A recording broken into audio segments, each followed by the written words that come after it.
Hey guys, so welcome to my second video. After listening to some recommendations I had regarding the lighting, after the last video I decided to get a ring light that just came in the mail yesterday, so you can actually see me this video. I'm not in the dark, which is a good start. Big upgrade for me. So this video I decided to choose the topic of choosing a residency program, and the reason I felt that that was timely was we are coming up on the urology match in a couple weeks. So if you don't know, the urology match is a little bit earlier. It's one of the early matches. I was thinking back to when I was trying to narrow down residency programs, and it's really tough kind of deciding which programs to rank high, which programs to rank low, where to apply, and things like that. So here's a few things that I thought would be helpful for those trying to narrow down. So the first topic I'd like to bring up is location. So in regards to location, you need to remember you're going to be living in this place for anywhere from 3 to 7 years, depending on which specialty you choose. So it's pretty important that you end up in a place that you enjoy being in for such an extended period of time. The first thing that I would suggest is try to decide if you want to live in a small or medium or big city. And there's advantages and disadvantages to both of those. In the smaller cities, the advantages are it's probably going to be easy to get around, there's not going to be much traffic, and the cost of living will probably be much more favorable. And with that comes the opportunity to buy a place instead of renting. So if you're going to be in a surgical specialty where it's going to be a 5 to 7 year residency, it may be beneficial for you to buy a place as opposed to renting for 5 to 7 years and treat it more as an investment. The bigger cities, of course, have advantages as well. One of the advantages is that there's a lot to do. That being said, you need to remember that you may not have that much free time to enjoy all those things that the big cities have to offer. The downsides of the big cities also are the traffic. So if you're going to be living in LA or New York, you got to remember that traffic and parking and getting around and commuting are going to be potential downsides to those bigger cities. Another thing to consider with location is the weather. So personally, I lived in Iowa for 4 years, and the winters can be pretty rough there, of course. So you need to keep in mind that if you're going to live in a place where you're going to have 5 to 6 months of winter, is that something that you're okay with? And for some people, they really enjoy the seasons. I remember a lot of my classmates saying they really love that changing of the seasons and the trees changing colors and the snow for several months and then coming back to the spring. So everyone's a little bit different in that regard. Growing up in California, for me, I've always been a sunshine guy, so I really enjoy living in Florida now, and I get sunny weather almost all the year, and it never gets too cold. But to each their own, of course. Another thing that a lot of people don't consider with location is the nearby airports. So in certain places, it might be really tough to get around. And when you only have a few weeks off a year, you ideally want to maximize that time and be able to travel to see friends and family and things like that. So something to look at potentially would be how easy is it to travel in and out of that city. I already briefly touched on this, but cost of living can be important for a lot of reasons. Like I said earlier, if you want to buy your own place and have potentially a big backyard and be able to enjoy the house you live in, gas prices, different things like that can be a consideration for a lot of people. And then I also briefly touched on this, but the traffic and the commute. So Depending on how long it takes you to get to work, that's potentially 20 or 30 minutes less of sleep a day, depending on how long your commute is. So those are a few things to consider with location. So the next topic I'd like to discuss is the vibe of the program. And I'll be talking a little bit about what I mean by that. And the first thing that's really important is this a place that you think you fit in? Do you get along with the residents? Do you think that these are people that you'd want to potentially spend up to 5, 6, 7 years with? And what a lot of people don't realize is you're going to be spending more time with your co-residents and your faculty in residency than you're going to be spending with your friends and your family. I mean, you're spending anywhere from 60 to 80 hours a week in residency, and you want to be able to be around people that support you, encourage you, and are fun to be around, or else it can be a really miserable time if you don't have that.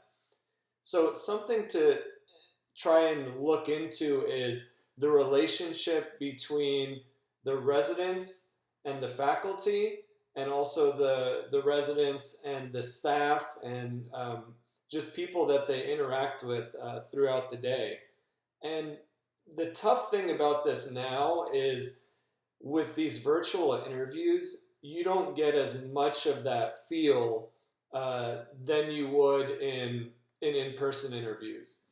And regardless, it's tough to get that feel in general, even in the in-person interviews, because you're literally just there for a few hours, and a lot of these people might be putting on their best face for the interview.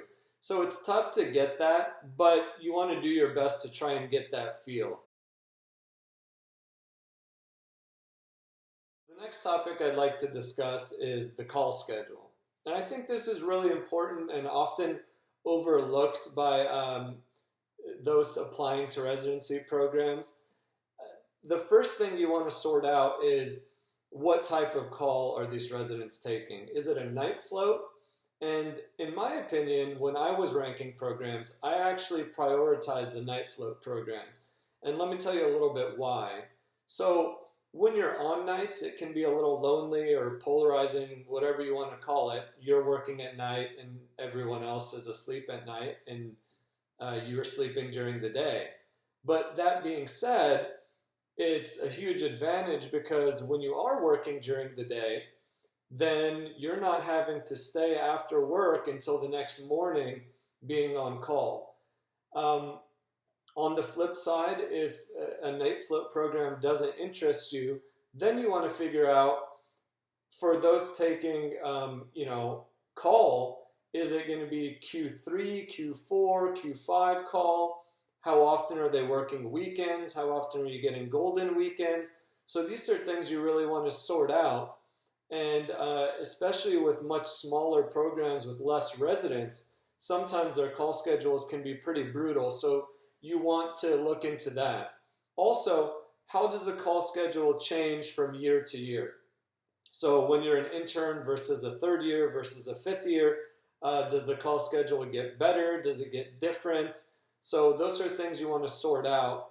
And finally, is it home call or is it in-house call? Because that can be a big difference. If the call consists of being at home and answering a few phone calls over the night, or are you in-house up all night, seeing consults, answering pages, taking care of the floor patients? So there's a lot of different intricacies to the call schedule that you really want to find out before deciding on a program.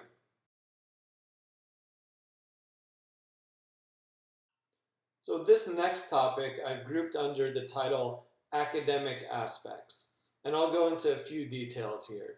So one thing, if it's important to you especially, to look into is the research.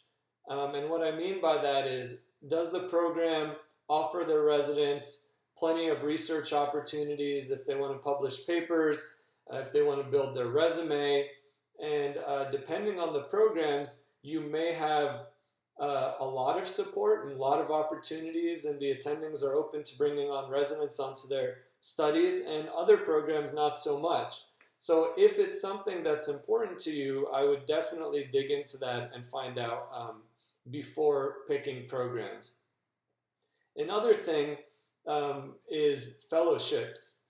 So over time, we've realized that people are doing more and more fellowships as we're learning more about medicine, and there's so many more subspecialties. So if fellowship is something that is going to be in your career future, then you're going to want to know, does this program send their residents to good fellowship programs, or do they all go into private practice? So that's something that is usually available if you look hard enough.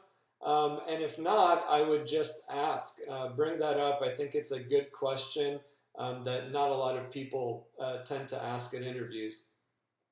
The last part about this, and I won't spend much time on this because I don't think it's very important, but the rank of the program, this can be very subjective.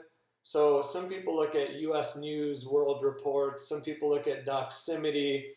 It's such a subjective way of ranking programs, and if you look into the criteria of the ranking, I don't think it's very beneficial. Maybe you can turn it into tiers, like a top third, middle third, bottom third, but I wouldn't put too much of your ranking process into the rank of the program.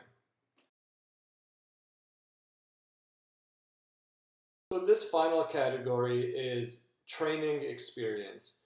And it's sort of more geared towards surgical specialties, but I think it can be generalized to multiple specialties as well, also those non-surgical. In regards to surgical specialties, you want to look at the operating experience that you're going to get at the program. So how many cases are these residents doing? What types of cases are they doing? How does it change from year to year? If urology, for example, we're getting so heavy into robotic surgery, and you want to make sure that you're an adept robotic surgeon by the time you graduate. So are these residents getting enough robot time, for example? When do you start operating? Is it that the first 2 years you're just doing a bunch of floor work and seeing consults, and then you don't start operating until your 3rd year? Or are you getting good reps the whole way through?